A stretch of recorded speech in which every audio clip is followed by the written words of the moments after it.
Hi, this is Roger. Thanks for dropping by. Just coming out here for first thing in the morning. Sunday morning chat today will be in a minute, like a part 2. I haven't even had my breakfast yet. And it's really good when you walk out in your orchid place, wherever that might be, and you see something like that. I did say they all die at once, didn't I? You have to bear in mind some of those probably dropped off yesterday. I didn't come out here at all yesterday. We had a big problem. I got woken up at 2 o'clock or just after 2 o'clock in the morning by the strangest noise I have ever heard. And it was like a gurgling, groaning, gurgling, growly sort of noise. And poor old Elvis was lying on the landing with his mouth open and lots of drool coming out. And I thought I'd lost him. Anyway, I sat with him for a while and he was totally non-responsive, didn't respond to being touched, didn't purr, and then at one point his eyes glazed over. And then he coughed and he sort of, he didn't exactly get better, but at least he moved. Anyway, I spent the rest of the night sitting on the floor with him. And he eventually went into his vet's travel crate, the place that the cats hate to go in, because they make the association, you know, if you get the crate out, they think, hello, I'm off, because they don't like the vets. No animals like going to the vets. Anyway, and I basically decided if he was going to go, then I'm not going out, so I didn't go to a garden party. Anyway, he slept most of the day and didn't move. Checked on him frequently, and last night he stayed with me on the bed, kept curling up on my arm. My hand was going to sleep. And I got up this morning and he made no effort to move. And I got downstairs and Mojo's bouncing around, where's my breakfast, like he usually does, and I just heard him come down the stairs. And he had some breakfast. And he just sat there. And then he came up on the computer like he usually does, and he's gone back upstairs again now, but he seems okay today. I won't say he's right. He certainly didn't eat as much as he should have done at breakfast time, but at least he ate something. He ate nothing yesterday. He didn't eat or drink all day long. And I didn't do much of that either.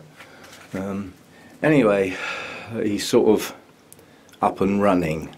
Cats are just amazing. Their resilience and their recovery mechanisms are probably just the best in the world of all the creatures.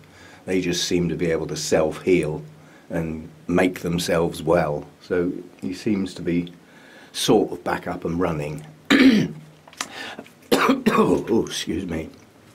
And the other thing before I start, when I did my video couple of videos ago talking about YouTube and stuff and how it works and things like that, it was pointed out to me by a friend that mentioning a channel and not mentioning it is a bit rude, and on reflection I agree.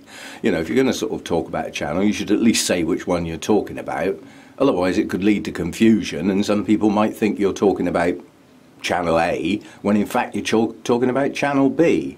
So just to go back over that, the channel I was talking about, probably one of the first channels I ever started watching, was Brad's Greenhouse, and that channel in passing got mentioned in a couple of things. That's the one I was talking about that doesn't seem to make orchid videos anymore. I can remember the orchid tours, starting inside the door and moving round and knew all the names of the plants and everything, and then gradually the channel just seemed to move over to the carnivorous plants, and there's an awful lot of carnivorous plant growers out there that probably were really pleased about that.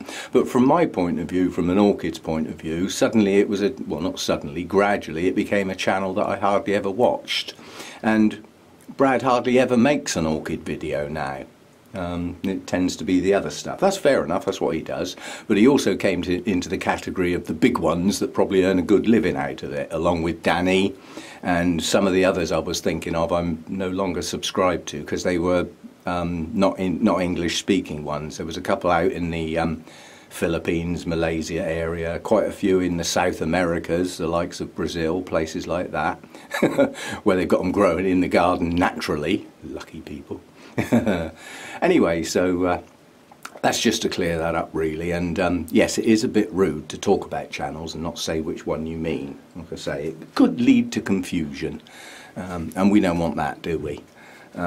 So that's that cleared up, and right, part two, once I've got myself sorted out and fed me and had another coffee, which will be about the 4th, I was up early again, I'm going to get a set of plants out, clear this lot off and get a set of plants out, and we're just going to talk about them for the Sunday morning chat, and we'll see where we go from there. I'll be back. Okay, so Sunday morning chat today is Dendrobium nobiles, and I think I've got them all. My notes say I've got 10, but I can only find 9. And what I think's happened is when I split my Spring Dream Apollon, I split it, and I split it in my notes, so I had 2, but I think one of them got given away, which left me with 1. But as far as I've searched the whole place and I can only find 1, so that's a distant recollection. Anyway, nobiles in general, these are all hybrids, not the species, and these have a particular pattern. Now at the moment I'm probably well over halfway through my growing season, and at this time of year a plant that's been around a while in a collection ought to be growing well. Yeah, this is its growing season. But when you buy a nobile, the mass-produced ones, they're often in bloom out of season and they've been forced. And sometimes they can take a year or 2 to settle back into their normal blooming. Now, not all nobile hybrids bloom in late winter, early spring. That is the accepted time for their mass blooming, if they choose to do such a thing, but not all do. Some bloom later, and I've got one in particular that blooms in the summer. Nonetheless, the care wouldn't be any different despite its blooming time. That wouldn't change. The plant itself should respond to longer days, higher temperatures, and get back into growth. That's what it ought to do. So you should be looking March, April time, your new canes should be coming. And then those, I'll say it again, feed and water well when in active growth, and the growing season is when they should be in active growth, unless they've had some sort of setback and some catching up to do. So that's where we are at this point. Yeah? Right, now I'm not going to know all the names of these, one in particular, but I'll do a pop-up for those I don't, and we'll start with one I don't. This was sent to me as a gift, and most of the canes you see were existing canes, like the one out to the right there. That was its best sized cane at the time. This one hasn't bloomed yet, but it has produced quite a few new growths. One up the front pushing on there, and it looks like it's going to push another one out, and there's another one starting there. So some of the canes on this one are going to be starting late in the growing season. Yeah? And if they are still in active growth as we go into winter, then it won't get any form of rest, it'll just get pushed on. It may be a young plant, it may be a nobile that doesn't get much bigger than that. I don't know yet, I haven't had it long. But it's growing well. It's got a couple of good new canes pushing on, and even if those new canes don't reach full size, it won't matter, because I look at it this year as getting used to where it now lives, and it should do a lot better next year, or at least as well. That's what we're after, isn't it? Right, so that's that one. Looking forward to seeing that one bloom, and quite honestly, that larger cane sticking out to the right hand side, there's no reason why that shouldn't bloom at the end of winter time. So we should get some blooms on it. That's that one. Right, some of the smaller ones. This is a strange one. Gave away the large mother plant, and this is called Lovely Virgin Angel. It has bloomed, but it's never grown properly for me until now. And basically that was a kiki off the mother plant. Took a while to show any signs of life, but it didn't drop its old leaves. That are good, so at least it can still feed itself. But now it's pushed out quite a nice new cane that's still growing, and it's got plenty of growing season left to go.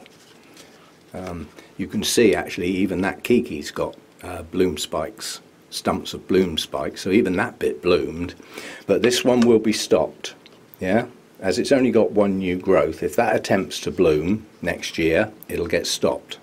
Yeah, I want to get some strength into the plant, especially now I've got it growing normally from the base of the plant, because that was the problem, it just wouldn't do that. So let's get that one out of the way. I've got to watch where I put things at the moment. Where I didn't come in here at all yesterday. Yesterday was my main watering day and I did nothing, and I was a bit slack on Friday, so I've got absolutely bone dry pots at the moment. Nothing's going to die, don't panic. But even my mounts should have been watered yesterday and they didn't get, so this is now their third day, so I've at least got to do those today. I'm not going to have the energy to water everything I need to. Some of it's just going to have to wait, so I will prioritise, and sometimes that's just what we have to do. And if you've got, say, well, I don't know, say 100 orchids that all need watering today, and you can only do 20 or 30 of them because of time constraints or got to be somewhere, whatever, then you need to do the ones that would suffer most if they didn't get done. Yeah, if you see what I mean. And some will carry on regardless, even though they've dried off, and then they'll, you know, get going again when they finally get some water. Now this one's got no tag on it, and I'm taking a guess purely by the look of it. I'm pretty sure this is Stardust Firebird. Looking at where the old canes look like, what they look like. Now it has pushed up a new growth. That got some bug damage on it when it was young. That's what those pale spots are. It's not growing clean. There are some slight distortions on the leaves, but it is still growing. And that old cane over there has currently got kikis coming out and some roots coming out halfway up the cane, which just basically says that's Stardust Firebird. That's what the flipping thing does. But it does also have another new cane starting at the base. So this got badly disrupted from a pot to a mount, but it's taken to its mount. Got some nice roots now. This doesn't grow huge, but it should be quite a lot larger than that. So it's not doing well, but it will do. So I can look forward to that growing on a bit better nowadays. So that's that one.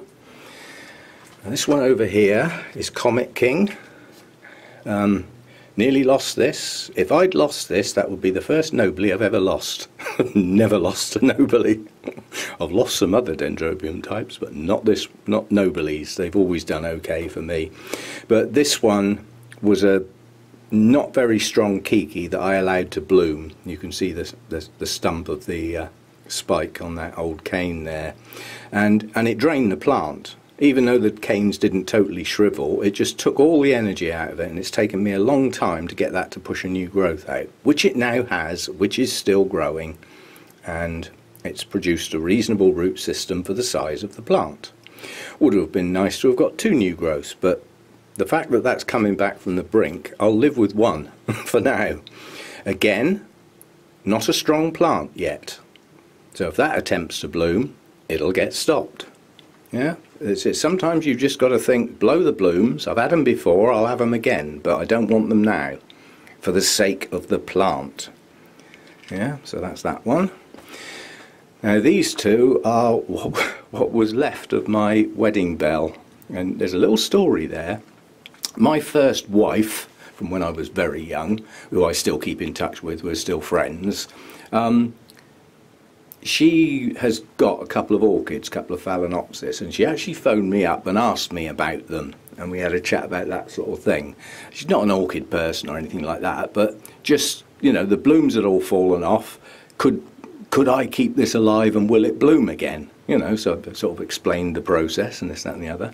And purely by chance, she came across my video when I was actually repotting this, And she wasn't well that day, and she said that cheered her up no end. It's the best laugh she'd had for ages, because she was only half watching it and half getting a cup of tea or something, and she saw this great big plant coming out of the pot that didn't look anything like her orchids, which they don't, obviously. Dendrobium doesn't look like a phalaenopsis. And when she looked round from making her cup of tea, it had been totally ripped to shreds, hacked to pieces, and most of it had gone in the bin. And she laughed her head off. I did try and explain I do know what I'm doing, but to a non-orchid person that looked like total decimation. Anyway, what we were left with was this small piece here, which is still growing. No sign of new growths yet, and it will be a while. This has got to settle down from being ripped off a large plant. It'll take a while. And then the other piece is the big long piece. The really big long piece actually broke when I took it out of the pot. It was so heavy and so long, when I took the stake off it just bent over and broke, as you saw in the video. What you didn't hear was the swear words, but we don't do that on videos, do we? Anyway, this cane is still growing despite its size, and this is the one, Wedding Bell, that blooms in the summer. That's why it's only recently been repotted, because it was quite heavily in bloom. Now, I could have got on and repotted that despite the blooms, but I just wanted to wait. Basically, I wasn't in a repotting mood. We get like that sometimes. Anyway, so this one's growing, and we've got two of those. I won't keep them both, I'm sure, but anyway, that's that one. And then we come over here, and this is the Spring Dream Apollon. The one, because I'm blowed if there's another one in here, which means I must have given it away. Don't remember doing it, I must admit. But anyway, this is the one that's left. Now, Spring Dream Apollon was a massive, bordering on specimen-sized plant at one point, but it got old, tired and tatty. And I'm not prepared to have a plant looking like that hanging around, because it wouldn't have been good for anything. It would never have looked nice on a video. Couldn't have gone to a show in that sort of state. So I thought, right, it's time to just take some pieces off, which is what I did. And this is one of those pieces. It has one new growth, which is still growing, pushing on. And just as a matter of interest, the fact that I've been a bit slack on watering could be the reason why that leaf hasn't pushed open properly. The chances are it still will once it gets some water on it. So that's Spring Dream Apollon, what's left of it. That will push on. It will become a nice big plant again one day, but not yet. This one won't be allowed to bloom either, yeah, because it's only got one new cane on it. It could try and bloom on this one, because it hasn't yet. It's highly unlikely to bloom on these. These are old canes, and this one's already bloomed up the full length at some point in its life, either last spring or the spring before. So I'll hold that one as well. Let's get a few more canes on it and get some strength back into it, and then instead of just getting a few blooms, I'll get a good blooming. So that's that one. Now, this is the one I bought on my trip to Burnham's. Was actually in full bloom, and Sarah said she didn't have a name for it. Well, I did sort of look up the company on the tag and actually got a name for it, but chatting to Sarah at a later date, she said it's probably not a registered name, it's probably just a made-up one. But irrespective of that, it's got a name. I'm not fussed whether it's all registered or anything like that. Now, this was in bloom up the two old canes, as is traditional when you buy them, forced into bloom at a certain time of year. Yeah, and it's got two new growths on it. They're not strong. Now, this is what you will often get when you buy a forced grown nobile hybrid. The next couple of canes are unlikely to be as good as what you had before. Eventually they ought to be.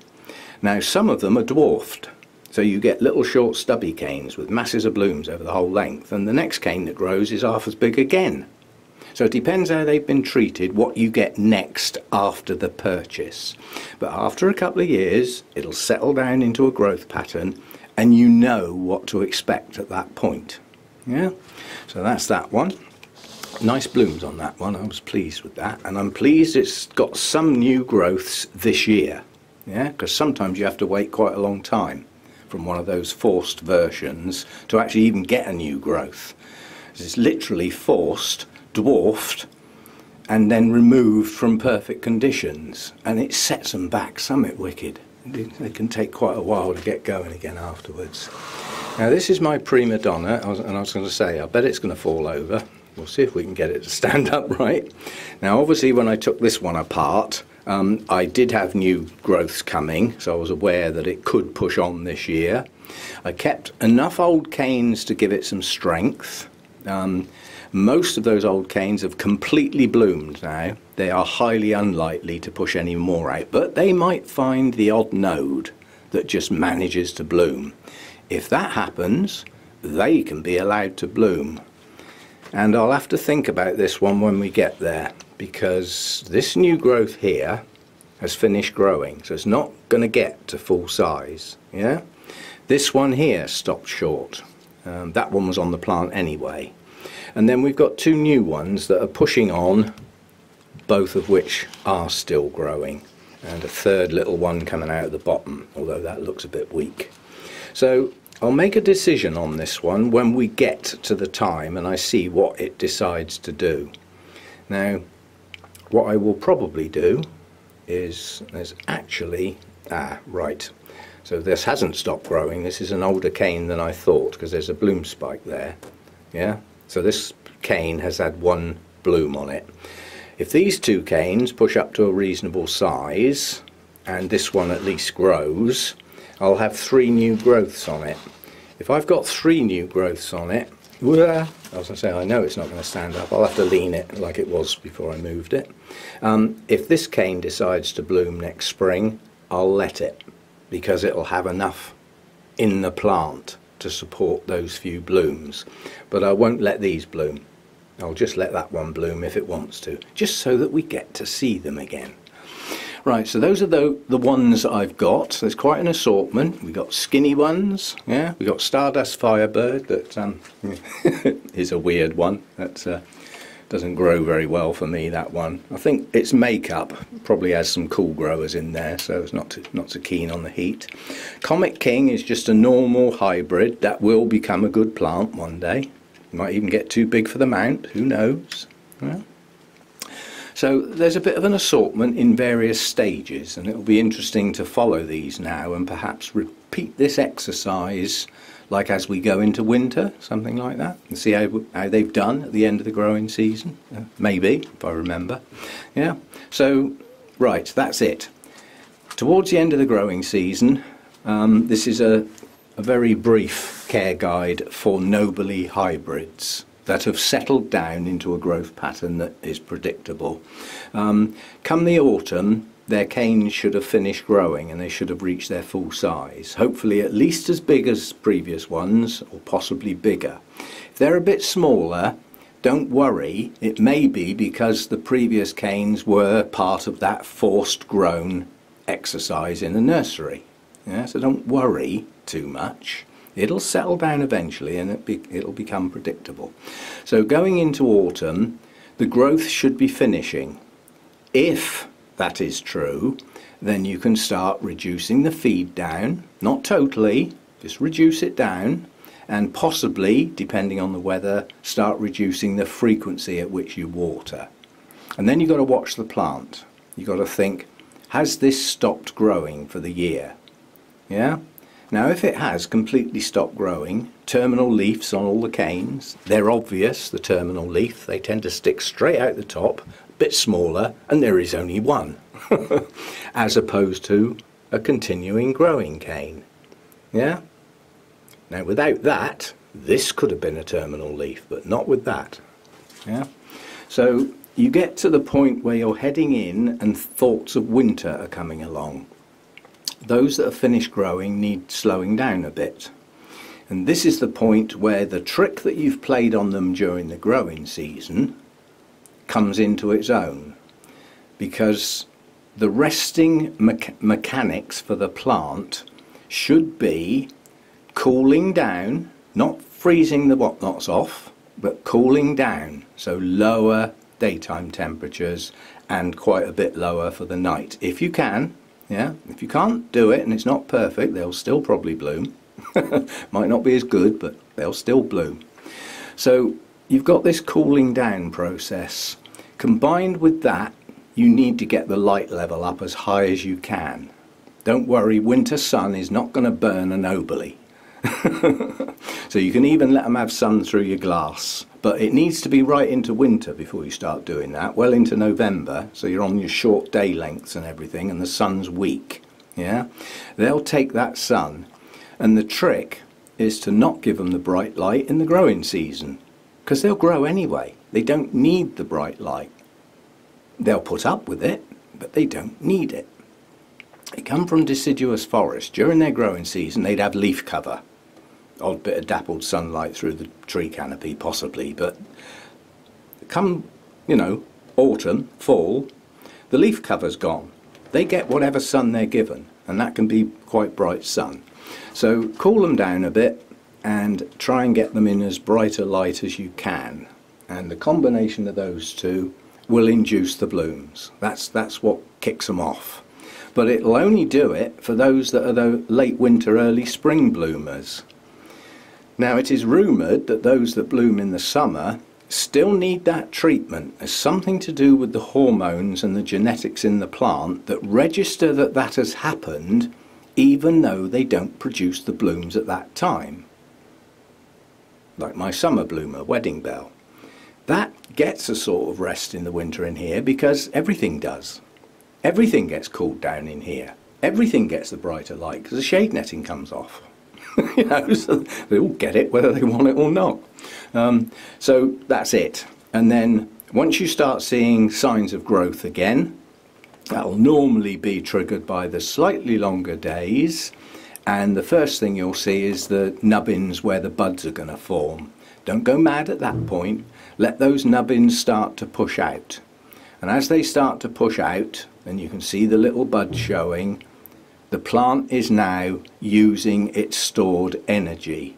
That's the time to help it. That's the time to start increasing your watering a bit and introducing some feed. Yeah, because the plant needs it now. If not, it will use everything that's stored up in those canes, and you'll probably delay your new growths because it's used all its energy producing the blooms. It's only got so much it can store up. Yeah.